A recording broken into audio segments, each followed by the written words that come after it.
The sound came before the pain, and it always did in my father's house where nothing felt like a home and everything felt like a battlefield waiting to swallow me whole.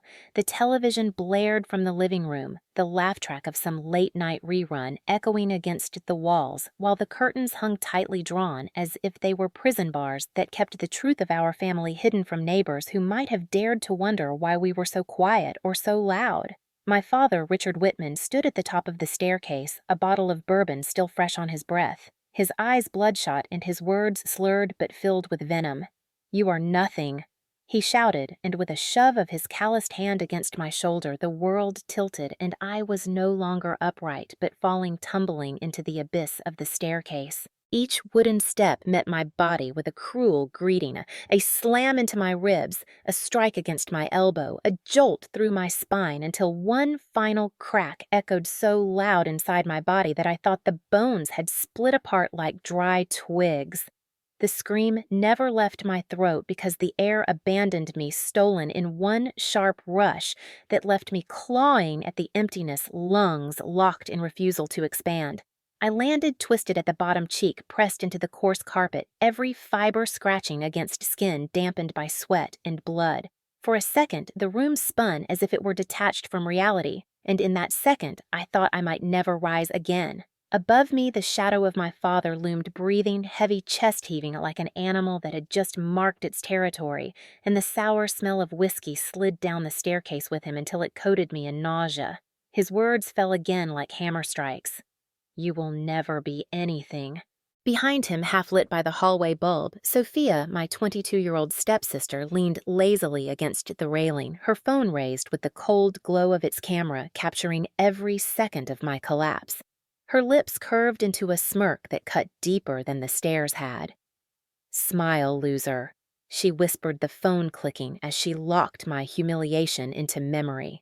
Her laugh followed, high-pitched and cruel, the kind of sound that does not bruise the body but tears the spirit. I tried to tell her to stop, to spit back words of anger, but my chest heaved with shallow gasps, my mouth tasted of iron, and nothing came except a groan that she replayed in her head as victory. My legs tingled with pins and needles, then went numb, panic flooding me with the question no one my age should ever have to ask. Am I paralyzed? My fingers clawed at the rug for an anchor for anything that might prove I still existed, but they shook uncontrollably, as if my body had turned traitor. The laugh track from the television roared louder than before. Mockery layered over real cruelty, the sound of entertainment over the sound of a girl breaking apart. The world narrowed to a tunnel of light. At one end, the furious face of my father twisted into satisfaction veins, standing out against his temple, his glare daring me to defy him again. At the other end was the phone lens of my sister recording preserving laughing. My own heart pounded violently, then skipped, then surged again. Each beat was a hammer inside my ribs, rattling against broken bones, then pausing in terrifying silence. I thought of my mother, gone a decade now, her voice soft when she used to sing me to sleep, her touch warm and safe, her presence a memory I clung to like driftwood in a storm.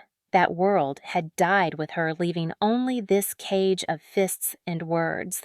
A sharp stab of pain pulled me back to the present. My back screamed as though fire had licked along my spine. My ribs flared with agony, and my breath came in jagged fragments that could not fill my lungs. My father's voice returned lower now, almost calm, but far more dangerous. "You deserve this pain." The words pierced deeper than any shove because they were meant not just to wound, but to erase, to convince me that my very existence was wrong, that I should accept my place as nothing. Sophia's laugh answered like applause, her eyes glinting as though she had waited for this climax. She angled the phone closer, capturing the blood sliding from the corner of my lip, the tears cutting lines down my face. "This is going online," she teased, and I realized she wanted the world to witness my defeat. But even as darkness pressed at the edges of my vision, even as my body trembled with shock, a flicker of something stubborn sparked inside me. If I survived this night, I would not let it end here. The carpet burned against my cheek, the taste of metal filled my mouth, the roar of my pulse drowned out everything. My father stood above triumphant.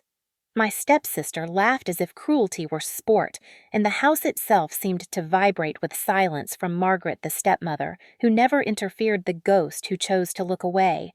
My story had begun with violence, with humiliation, with a body broken at the bottom of the stairs. What they did not know, what they could not imagine, was that beneath the pain and fear, something inside me refused to disappear.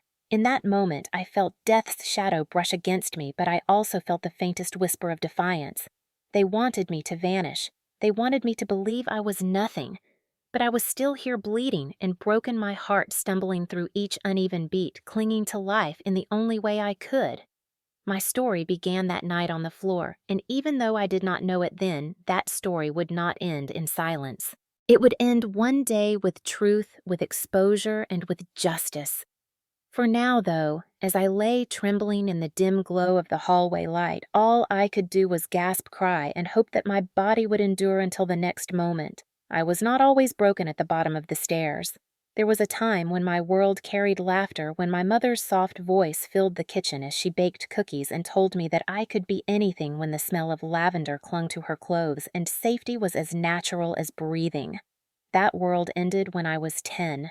My mother died suddenly, leaving me alone with a father who had always been strict but never cruel, until grief sharpened him into something unrecognizable. Richard Whitman became a man who drank at night and demanded control of every breath. We took a man who decided that love was weakness and obedience was the only law. Within a year, he remarried.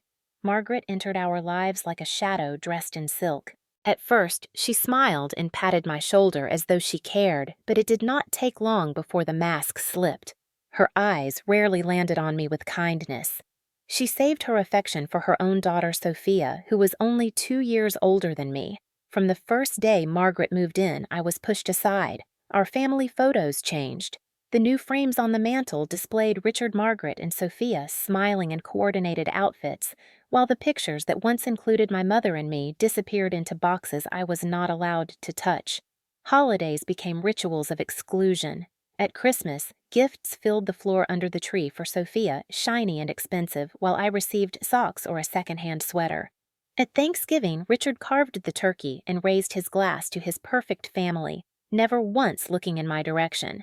My plate was filled last and cleared first. I became a guest in my own house, tolerated only because I was his blood, and he could not erase me entirely. Richard's voice became the constant soundtrack of my adolescence. I pay the bills. I own this house. I own you. He repeated it until even Margaret echoed the words, nodding in quiet agreement whenever I dared to resist. If I wanted to go to a friend's house, Richard demanded a list of every detail and usually said no. If I wanted to join a school trip, he called it a waste of money. When I asked to work a part-time job, he barked that I was ungrateful and banned me from applying. Every dollar that came my way through scholarships or contests had to be handed over to him. He insisted he would manage it responsibly, but I never saw a cent again. It was not just money he controlled. It was the rhythm of the house, the clothes I wore, the food I ate, the very identity I was allowed to claim. Margaret enforced his rules with icy silence. She told me once in the kitchen, her hands folded neatly on the counter, "Stop fighting him. Richard knows best." Her eyes did not meet mine, and I realized she had long chosen survival over resistance. Sophia, meanwhile, blossomed under his favoritism. She could do no wrong. When she crashed her car, Richard bought her another. When she failed a class, he blamed the teacher. To her, he was indulgent, loving a doting father who promised her the world. To me, he was a warden. Sophia noticed early on that her status in the family depended on my erasure, and she embraced the role with relish. She teased me in front of classmates, spreading whispers that even my own family wished I would disappear. She turned every weakness into a weapon, mocking the clothes I wore, the books I carried, the way I walked. At home, she smirked when Richard scolded me, adding comments that fueled his anger. "You are so useless," she would say, and Richard would nod as though she had spoken truth. By the time I reached high school, the pattern was fixed. Richard was the tyrant. Margaret was the silent accomplice. Sophia was the golden child who sharpened her cruelty at my expense. And I was the outsider in my own home, a girl stripped of her place at the table, of her right to be seen. My mother's voice grew faint in my memory, drowned out by the thunder of my father's rage. I carried shame like a second skin. At school, I kept my head down, too embarrassed to tell teachers that the bruises on my arms were not from sports but from the grip of my father's hand. I kept notebooks hidden beneath my mattress where I poured out stories of girls who escaped, who built lives where no one could hurt them. Writing became my only sanctuary, a secret rebellion that no one could steal. At least not until Richard discovered one of my notebooks and sneered, "No one pays for poems before throwing it in the trash." The sting of his dismissal cut deeper than any slap. Every insult, every controlling gesture chipped away at me. He excluded me from the family health insurance, explaining in front of neighbors that it was too expensive to cover someone like me. He cut me out of family photos, deliberately holding the camera, so I was left at the edge or cropped out entirely. He called me an extra mouth to feed, and Margaret never contradicted him. Sophia picked up the phrase with glee, repeating it at school until the nickname stuck. Extra mouth. I walked through hallways feeling the sting of ridicule, the echo of his cruelty spreading beyond the walls of our home. Yet beneath all the humiliation, a small ember of defiance smoldered. I dreamed of college of escape, of building a life where Richard's voice could no longer dictate who I was. I clung to those secret hopes even as the weight of reality bore down. Without money, without support, without a single adult willing to intervene, escape felt impossible. That was the cage of my teenage years. I stayed not because I wanted to, but because I had nowhere else to go.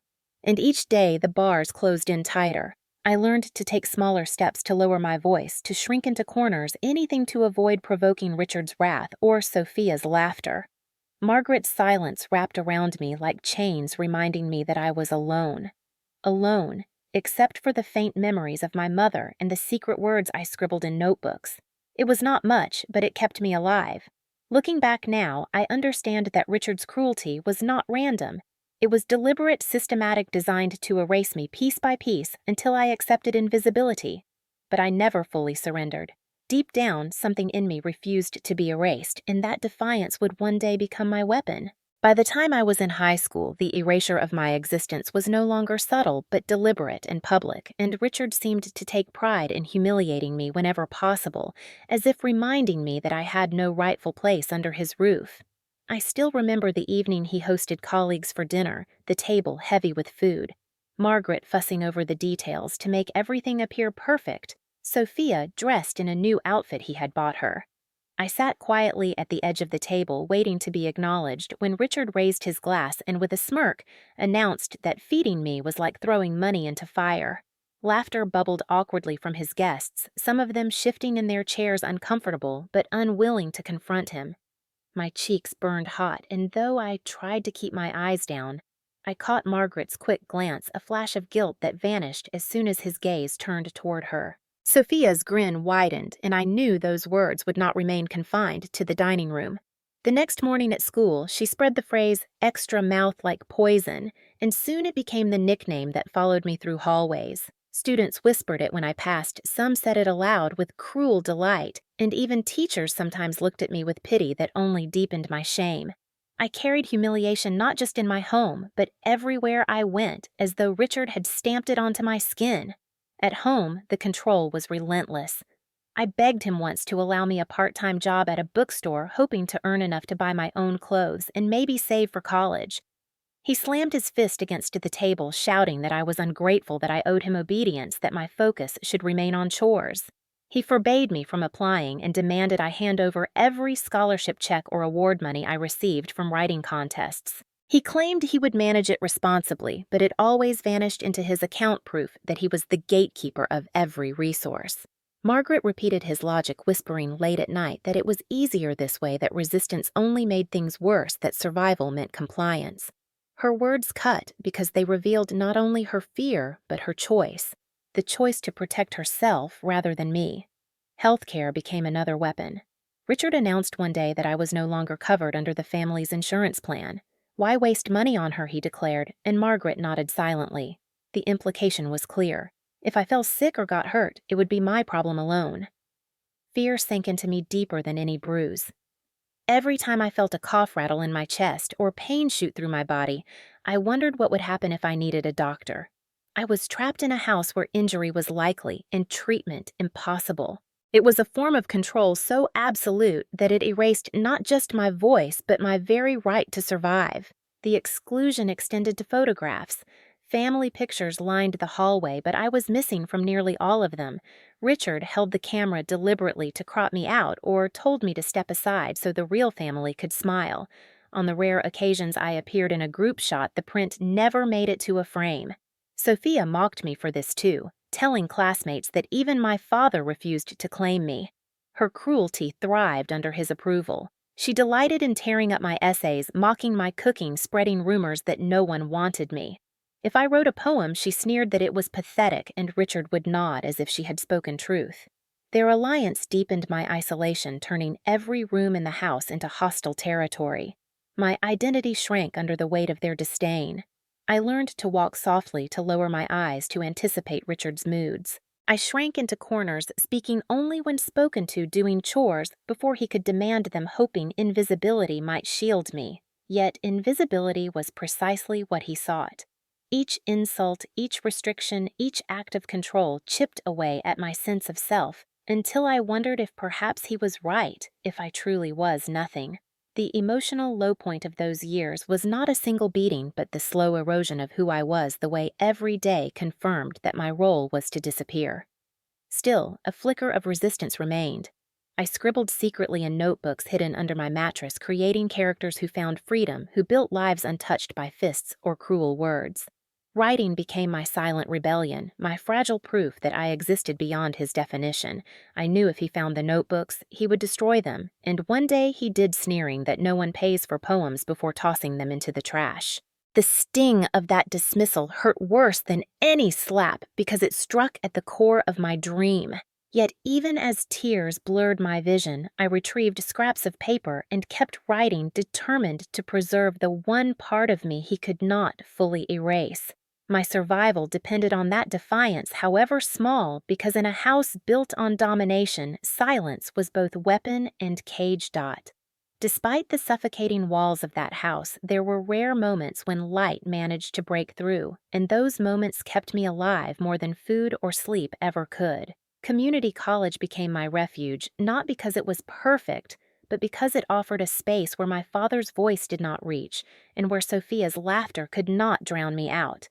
I chose literature not just out of interest, but because words had always been my escape. In classrooms lined with shelves of books, I felt the faint echo of my mother's encouragement, the reminder that once upon a time someone had believed I could be something more. It was in one of those classes that I met Ethan Miller. He was 21, a quiet presence who sat 2 rows over often with a novel tucked under his arm. At first I thought he was like everyone else, too busy with his own life to notice mine, but slowly I realized he was watching in a way that was not intrusive, but attentive. One afternoon after class, he caught me scribbling in the margins of my notebook and asked what I was writing. I stammered, embarrassed, expecting mockery, but instead he smiled and said he loved the rhythm of my sentences. No one had ever said that to me. Not Richard, not Margaret, not Sophia. In their eyes, my words were worthless, but in Ethan's, they mattered. That validation was a lifeline I had not expected. He encouraged me to apply for scholarships, insisting that talent deserved opportunity. "Your words matter, Rebecca," he told me once as we left campus. "Do not let them erase you." The simplicity of the sentence pierced me. I carried it home like contraband, replaying it in my mind each time Richard barked orders or Sophia taunted me. Ethan's belief in me did not erase the cruelty at home, but it offered a counterweight, a reminder that beyond the prison walls, there was a world where people valued what I had to offer. For the first time in years, I allowed myself to imagine a future. I pictured myself at a university far from the suffocating grip of Richard, writing openly without fear of notebooks being torn apart. I dreamed of living in a small apartment filled with books, cooking dinner without insults, laughing with friends who saw me as more than an extra mouth. Those images were fragile like glass in my hands, but they sustained me. Still, I had to hide them. At home, hope was dangerous. When Richard caught even a glimpse of joy on my face, he crushed it quickly, demanding obedience with raised voice or raised hand. Margaret watched silently folding laundry or stirring soup as if my humiliation was background noise. Sophia mocked every attempt I made at growth, sneering at my essays, spreading rumors that I was delusional. But Ethan's presence gave me a strength I had not known I possessed. I began entering writing contests again, slipping submissions into envelopes when no one was watching. I studied late at night, hunched over my desk, using the faint glow of a cheap lamp to illuminate words that were mine alone. Each sentence was a rebellion. Each page was a promise to myself. There were days when despair nearly swallowed me, when Richard's fists or words made me doubt I could endure, but then I remembered Ethan's voice saying that my words carried weight. I clung to that belief. I had no money, no safety net, no family support, but I had talent and determination. And in a world where everything else had been stolen from me, that was enough to keep moving forward. Hope was not loud or dramatic in those days. It was quiet, hidden, fragile. It was the smile Ethan gave me when I handed him a story. It was the thrill of receiving a letter that congratulated me for placing in a small contest. It was the fleeting warmth of imagining a life beyond Richard's shadow. That hope became the ember I nurtured in secret, the ember that would one day ignite into defiance. I did not know how or when, but I knew that if I survived long enough, if I protected that ember carefully, it would lead me out of the darkness. The letter arrived on a Tuesday afternoon, folded neatly inside a plain white envelope that bore the crest of the scholarship committee. And the moment I saw it, my heart skipped in terrified hope. I carried it upstairs like it was fragile glass, careful not to draw attention, because in this house, good news was dangerous. Behind my locked door, I slid it open with shaking fingers and read the words, "I had prayed for congratulations. You have been awarded $15,000 for your academic excellence." The amount was not enough to cover every expense, but it was enough to buy freedom, enough to make the dream of escape real. My chest tightened with a joy so sharp it was almost painful. For the first time in years, I allowed myself to imagine walking away from Richard's house and never looking back. I hid the letter between the pages of a worn notebook, sliding it deep into the stack under my bed, promising myself I would guard it with my life. But secrets never lasted long under Richard's watchful eye. 2 days later, he stormed into my room without knocking, reeking of bourbon, his face flushed with suspicion. He ripped open drawers, tossed notebooks onto the floor, and with a triumphant sneer pulled out the envelope I had hidden. His eyes scanned the words and darkened with fury. "Money belongs to the head of this house," he barked, waving the letter in my face. "Not to some useless girl scribbling fairy tales." He crumpled the paper in his fist, and before I could react, his hand struck across my cheek with a crack that rang in my ears. Pain bloomed hot and fast, tears springing unbidden, but worse than the sting was the sight of my dream crushed in his hand. Worthless. He spat, his voice echoing through the walls. Sophia appeared in the doorway like she always did at moments like this, her phone raised, recording as if my suffering were her entertainment. Pathetic, she laughed, zooming in on my swollen cheek. Margaret stood in the kitchen only a few feet away, washing dishes with her back turned, the clatter of plates a cruel reminder that she heard everything and chose silence. My chest heaved with a mix of fury and despair. The scholarship had been my chance, my lifeline, and in seconds it was ripped away. My legs trembled, but I forced myself to speak. "I earned that," I whispered, though my voice shook. The words were a spark of rebellion, and I knew instantly they would cost me. Richard's eyes bulged, veins throbbing at his temple, his hand tightening into a fist again. He lunged forward, shoving me into the dresser so hard my shoulder screamed with pain. "Respect is what you owe me," he growled, his spit spraying across my face. Each word was a hammer, each strike of his hand a declaration that I had no right to exist on my own terms. Sophia laughed louder, narrating for her camera, gleeful in her role as spectator and archivist of my humiliation. Margaret's silence was a wall that crushed me more than Richard's fists. I realized then that there would be no rescue from within these walls, that if I wanted to survive, I would have to fight alone. When Richard finally staggered back, chest heaving, the crumpled letter lay torn on the floor, its promise shredded beyond recognition. My face throbbed, blood seeped from a cut inside my mouth, and my ribs ached from the shove, but deeper than any physical wound was the collapse of hope. For a moment, I thought about giving up, about accepting that he would always win. But then, I remembered Ethan's words that my writing mattered, that I could not let them erase me. I remembered the secret notebooks I had kept the stories of girls who found freedom. I remembered the ember of defiance that had flickered in me for years. The pain was real, but so was the fire it fueled. In that moment of devastation, a decision hardened inside me. If Richard wanted to erase me, I would leave behind proof he could not destroy. I would fight in secret, gathering evidence, building a record of the truth that no crumpled letter could erase. I did not know how long it would take or what it would cost me, but I knew that my survival depended on it. And so, even as my father raged and my sister laughed and my stepmother turned away, I clung to the promise that this night, this brutal destruction of hope, would become the trigger not of my surrender, but of my resistance. After the scholarship letter was destroyed, something in me shifted, not outwardly because outward rebellion was suicide in Richard's house, but inwardly in the place where survival strategies were born. I realized that if I continued to wait for someone else to intervene, if I continued to hope that Margaret would suddenly find courage, or that Sophia would stop mocking me, I would die under the weight of Richard's fists and words. I could not fight him directly, not yet, but I could begin building a defense that was stronger than silence. That night, long after the house had gone quiet, except for Richard's snores and the hum of the television he had left running, I pulled out an old flip phone I had hidden in a shoebox beneath my bed. It had no service, but the microphone still worked. My hands shook as I pressed the record button and whispered the date, the time, and the words my father had spat at me. Then I tucked it back into the box, my chest pounding with fear, but also with a strange exhilaration. For the first time, I felt like I had done something that mattered. I began keeping a meticulous log in a spiral notebook, writing down every insult, every threat, every slap or shove. I documented the time, the place, the witnesses. When Sophia laughed and called me pathetic, I wrote it down. When Margaret muttered that it was easier not to fight him, I wrote it down. When Richard shouted that I was worthless, that I was an extra mouth, that I did not deserve insurance, I wrote it all. Each entry became a small act of defiance, a declaration that I existed and that my suffering was real. I created hiding places throughout my room for evidence.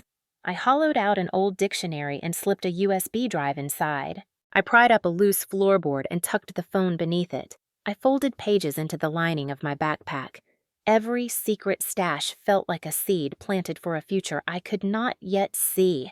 My fear was constant, a drumbeat in my chest whenever Richard stormed into my room without knocking or rifled through my things, but alongside the fear was a growing strength. I told myself that if he wanted control, I would use his arrogance against him.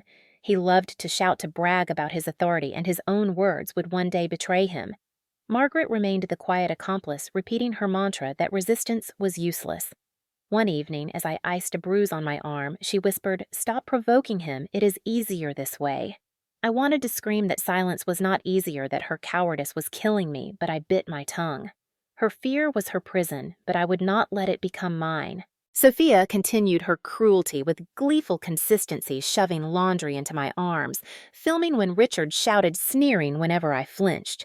She thought she was documenting my humiliation, but she did not realize she was also documenting his abuse evidence that would one day be her undoing. Outwardly, I played the obedient daughter. I lowered my eyes, did my chores, answered politely. Inwardly, I was a different girl, one who pressed record when Richard ranted, one who cataloged bruises with dates, one who refused to vanish. The act of recording transformed me. Each entry reminded me that I was not invisible, that my pain had weight, that someday someone would believe me. It was a fragile hope, but it was enough. At school, Ethan noticed my withdrawal. I wore long sleeves to cover bruises and makeup to mask swelling, but he saw through it. He asked if I was okay, and though I lied, saying I was tired, his concern wrapped around me like a blanket. His kindness was dangerous in its own way, because if Richard discovered I had confided in someone, he would explode, but it also fueled my determination. When Ethan texted that he missed hearing my voice in class discussions, I reread the message a dozen times, clinging to it as proof that I mattered. My double life grew sharper. By day, I moved through the house like a shadow, careful not to draw attention, careful not to trigger Richard's rage. By night, I became a quiet archivist recording whispers into the phone describing threats in detail, hiding memory cards and books. Fear never left me, but fear became fuel. I told myself every night that if I did not fight back in this hidden way, I would not survive until 21. My body ached constantly, reminders of blows that faded into bruises and then into scars, but my words endured. Each page of my logbook was a victory. Each secret file was a lifeline.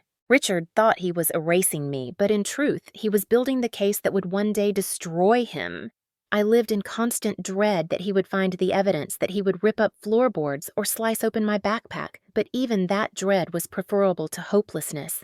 For the first time, I felt a sense of control, however small, and that control lit a fire inside me. My rebellion was invisible, but it was real, and it was only just beginning. It happened on a blistering afternoon when the cicadas screamed from the trees, and the air pressed heavy against my skin like a weight I could not shake, and Richard had been drinking since noon, his anger simmering beneath the surface. I tried to keep out of his way, moving quietly through the house, but Sophia made sure that quiet never lasted long.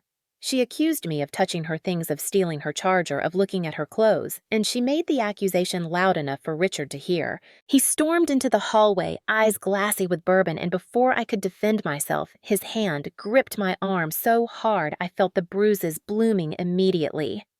"You liar," he spat, shaking me until my teeth rattled. My shoulder slammed against the doorframe and pain shot down my side. I bit back a cry because I knew tears only fed his rage. He dragged me out the back door into the harsh sunlight, shouting that I was ungrateful, that I was nothing but a burden, that I owed him every breath. The television still blared inside, masking the sound of the curtains drawn tight, but out in the yard there was no curtain to hide us. He shoved me toward the trash bins, and when I stumbled into the dirt, my knees scraped open. Sophia appeared in the doorway, her phone already raised, the blue sky reflected on its screen. She smirked as if she had orchestrated the entire scene, her thumb tapping record, her voice mocking. "This one will be good," she whispered. Richard's hand came down again across my face, the crack echoing through the yard. My head snapped sideways, my cheek flaming with pain. For a moment, the world blurred. Then, a voice rang out firm and sharp, slicing through his fury. "That is enough, Richard!" The words froze him mid-motion. I turned my head slowly and saw Mrs. Evelyn Carter leaning against her fence, her watering can still in one hand, her gray hair pulled back, her eyes fierce. She was 60, a widow who lived alone, and for years she had been nothing more than the kind neighbor who sometimes waved when I walked to the bus. But now her voice carried an authority that made even Richard hesitate. He growled, "Mind your business," but his tone lacked its usual certainty. Evelyn's gaze did not waver. She had seen too much to pretend anymore. Her lips pressed into a thin line, her eyes flicked from my bruised face to the hand gripping my arm. My father's chest heaved as though debating whether to strike me again in front of her. Margaret's silhouette appeared at the kitchen window, and just as quickly disappeared, the curtain sliding shut, her cowardice sealing me in. Sophia laughed softly, filming, still believing this was just another show. But for me, something shifted. In Evelyn's eyes, I saw recognition, not the dismissal I usually received, not the silent complicity of Margaret, not the glee of Sophia, but real recognition that what was happening was wrong. Richard released my arm with a shove and muttered something about discipline, then dragged me back toward the house. My body ached from head to toe, but my heart pounded with a strange new rhythm someone had finally seen. That evening, just as the sun dipped low, there was a knock at our back door. Margaret opened it reluctantly, and Evelyn stood there holding a plate of cookies, her excuse for entry. Richard glared at her but stepped aside, perhaps unwilling to seem inhospitable in front of a neighbor. Evelyn entered the kitchen, her eyes scanning me quickly, cataloging the swelling on my cheek and the stiffness in my movements.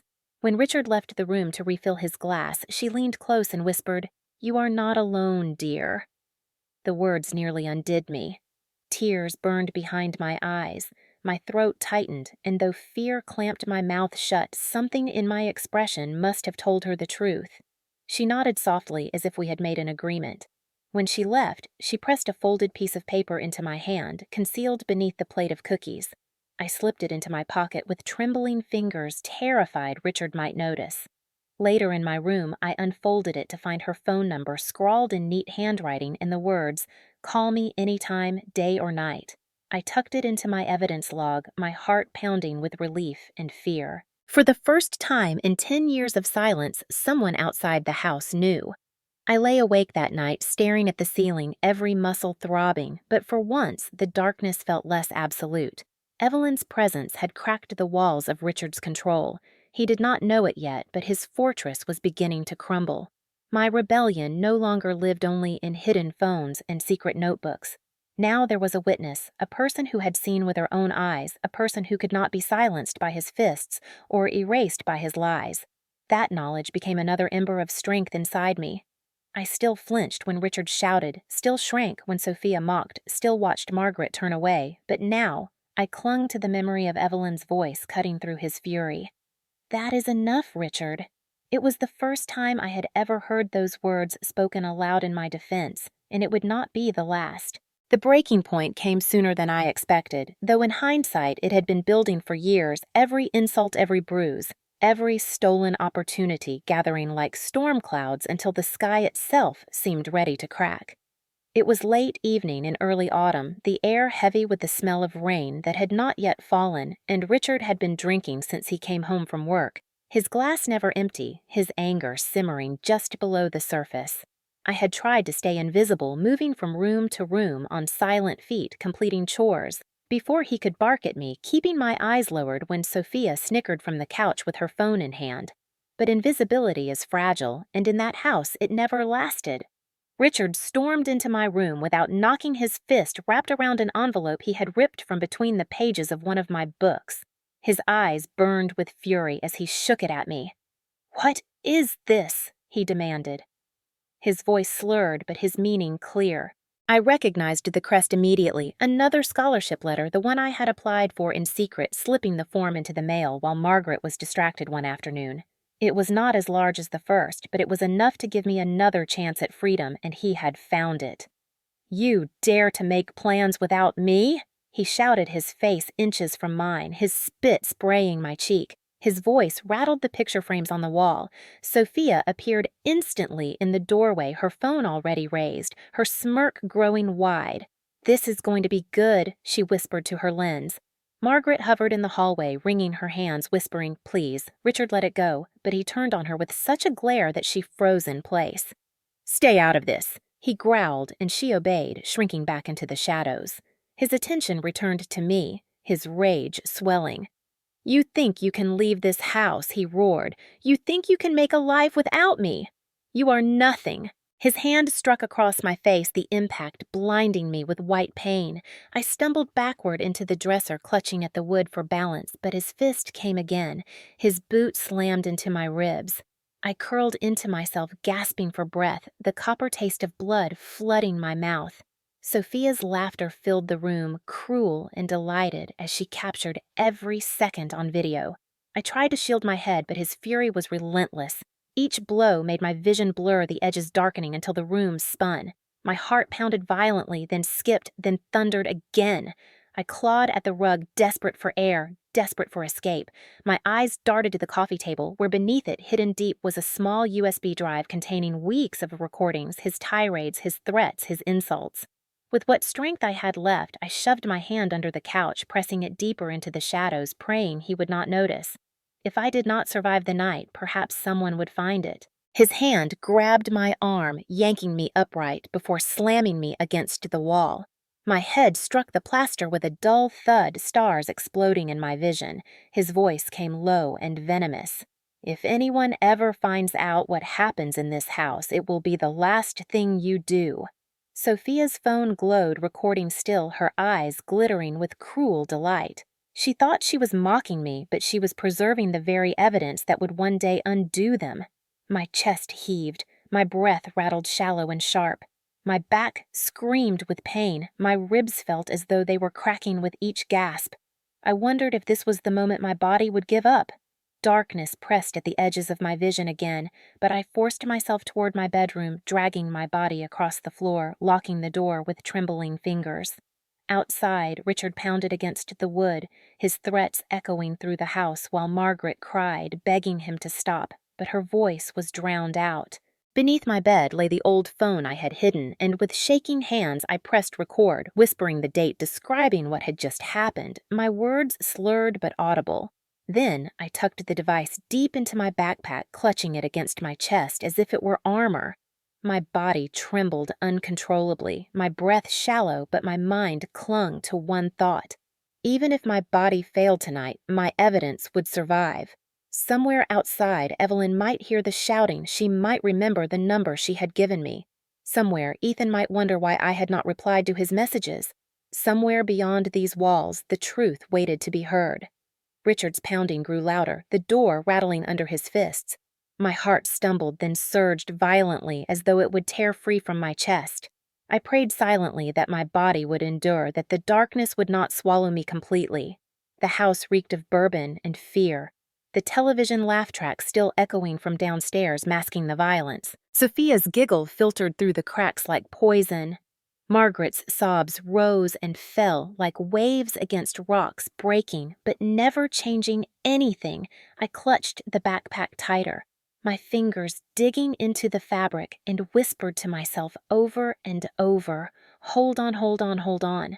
The floor beneath me was cold, the room spinning, but within that chaos, a flicker of clarity remained. If I lived through this night, it would mark the end of my silence.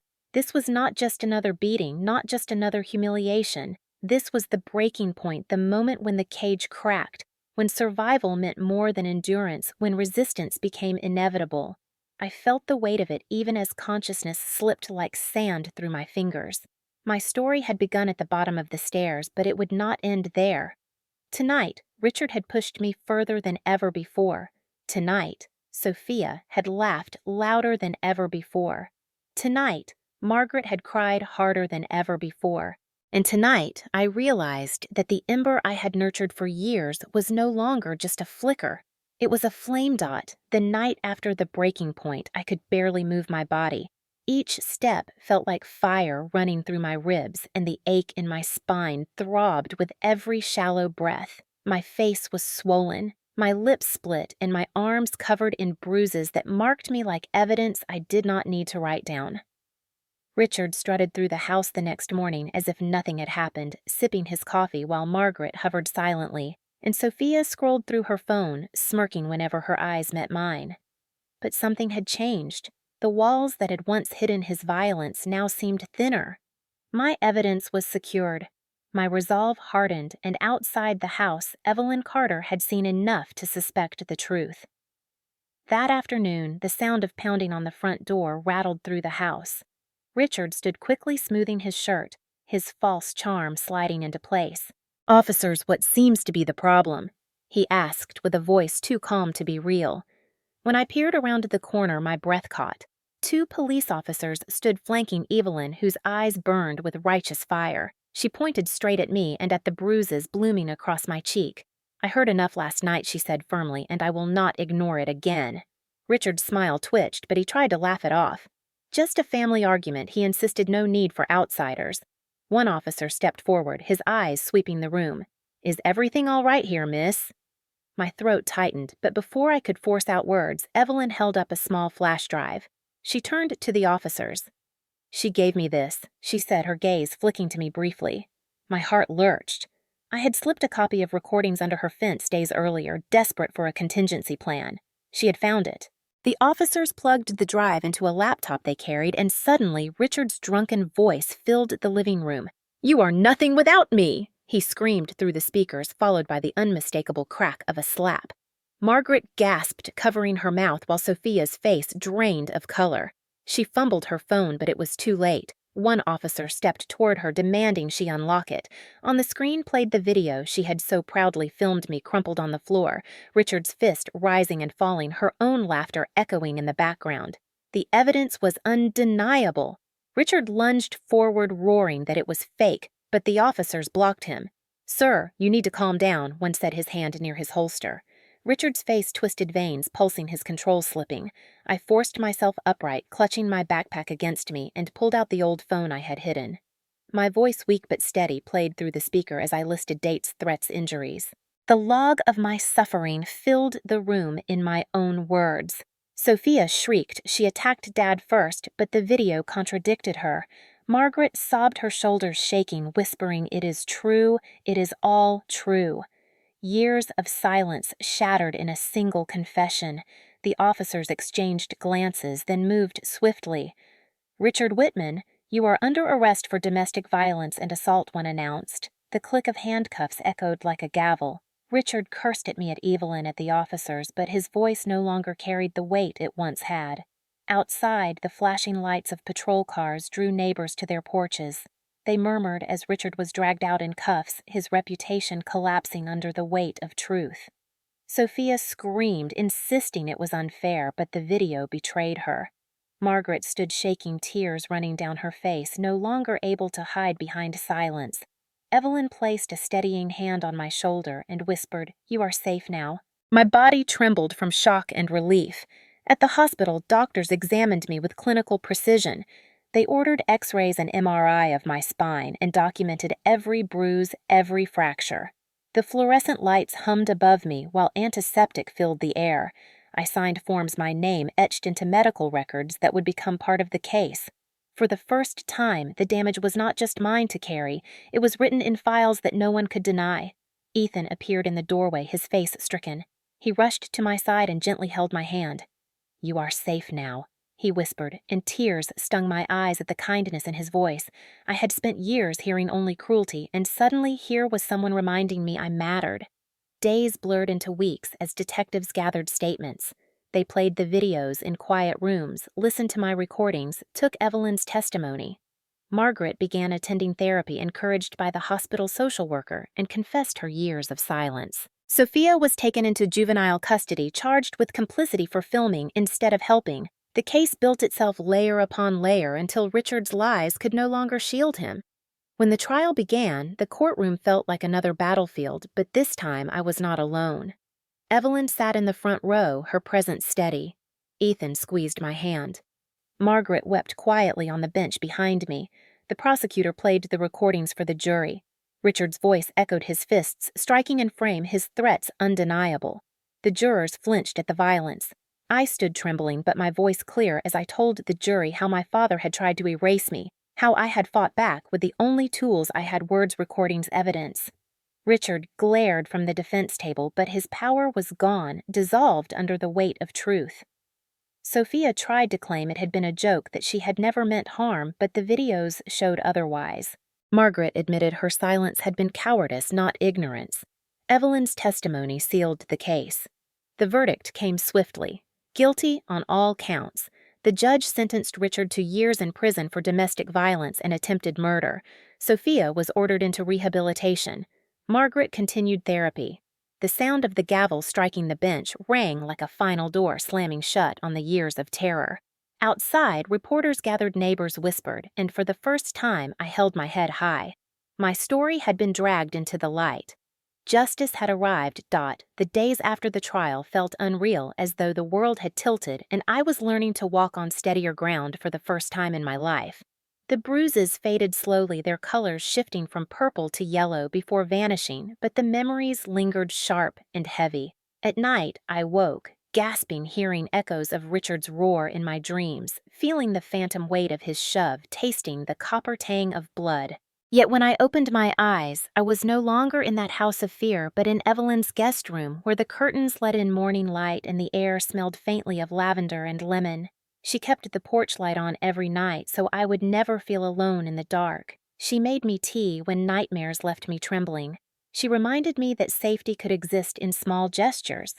Ethan visited often, bringing books and flowers, sometimes just sitting beside me without speaking, his presence a balm I had not known I needed. His kindness taught me that not all voices were raised in anger, that not all hands were clenched into fists. For years I had believed cruelty was inevitable, but his gentle persistence unraveled that lie thread by thread. Margaret began therapy, urged by the court and by Evelyn's firm insistence. She visited me, eyes swollen from crying, whispering apologies. "I failed you," she said over and over. "I chose silence when you needed protection." I wanted to hate her, but grief softened the edges. She was broken in her own way, trapped by fear, and though I could not forget her neglect, I decided to let her try to rebuild. Forgiveness was not instant, not complete, but it was a step. Sophia was sent to a rehabilitation program for juveniles. At first, I burned with anger at her laughter, her cruelty, the way she reveled in my pain. But as months passed, I felt something unexpected, a mixture of pity and sorrow. She had been poisoned by Richard's influence, taught to see my suffering as entertainment. And while her choices were her own, she was still a child twisted by his approval. I hoped the program would unlearn what he had carved into her. Writing became my lifeline once again. I started a small blog, anonymous at first, where I poured out my story not as fiction, but as testimony. I described the nights of shouting the silence of complicity, the secret acts of resistance. To my surprise, people read it. Survivors from across the country left comments sharing their own pain and their own victories. "You are not alone," they wrote. "Your words help me." For the first time, my voice carried weight beyond the walls of a classroom. It connected me to strangers who understood. The validation stitched together pieces of my broken confidence. When the sentencing came, the courtroom was full. Richard glared at me from his seat, but the power that once froze me was gone. The prosecutor replayed the videos, the recordings, the medical reports. I stood at the witness stand, my hands trembling, and told the jury that my father threw me down the stairs, but I refused to stay down. Truth and justice made me stand. The words echoed in the chamber stronger than I expected. When the judge pronounced the sentence years in prison for domestic violence and attempted murder, the sound of the gavel felt like a door slamming shut on the past. Margaret sobbed not in grief, but in release. Sophia lowered her head. Evelyn squeezed my hand. Outside, reporters shouted questions, but I walked past them, Ethan's arm around my shoulders, feeling taller than I had in years. Returning to the old house after Richard's imprisonment was strange. The locks had been changed, alarms installed, and the air felt different without his presence. Margaret and I moved through it slowly, cautiously rebuilding fragile trust. The walls still carried memories of terror, but we filled them with new sounds. Laughter, tentative at first, the clatter of cooking, without insults, the scratch of my pen on paper, without fear of being torn apart. I set up a small desk by the window and wrote daily, turning pain into paragraphs, wounds into words. Ethan encouraged me reading drafts, reminding me that my voice mattered. He called me brave, though I did not feel brave. I felt scarred but alive. And sometimes that was enough. Healing was not linear. There were setbacks days when nightmares left me shaking, or when the sight of a whiskey bottle made my chest tighten. But Evelyn reminded me that scars are proof of survival, not weakness. She taught me that healing is slow and imperfect, but possible. On quiet evenings, we sat on her porch, sipping tea while the sun set, and she told me stories of her own losses, her own resilience. I realized then that survival is not just about enduring, but about rebuilding, about choosing to live even when life has been brutal. Months passed into a year. I turned 21 and celebrated with a cake. Evelyn baked candles, glowing laughter filling the kitchen. It was the first birthday in a decade that did not end in humiliation or tears. Ethan handed me a leather journal embossed with my initials. "For your next book," he said softly. I opened it with trembling hands and for the first time allowed myself to believe in a future beyond survival. I enrolled in a university literature program using scholarships that were finally mine to keep. I continued writing my blog, no longer anonymous, and was invited to speak at a local event for survivors. Standing on that stage, my heart pounded, not with fear, but with pride. I told them that I had been thrown downstairs, called worthless, erased in my own home, but I had risen. The audience applauded, some in tears, and I felt the ember inside me blaze. Richard remained behind bars, his power stripped, his name whispered with shame in the neighborhood. Sophia worked through her program. Margaret rebuilt her strength. Evelyn remained my anchor, her porch light still glowing each night as a symbol that I was never alone again. Ethan's hand in mine reminded me that gentleness was real, that love could exist without fear. My story had begun with pain, but it did not end there. It ended with justice, with healing, with a voice no longer silenced. And as I sat at my desk, bathed in morning light, scribbling words into my journal, I knew that the girl who once lay broken at the bottom of the stairs had become a woman who refused to disappear.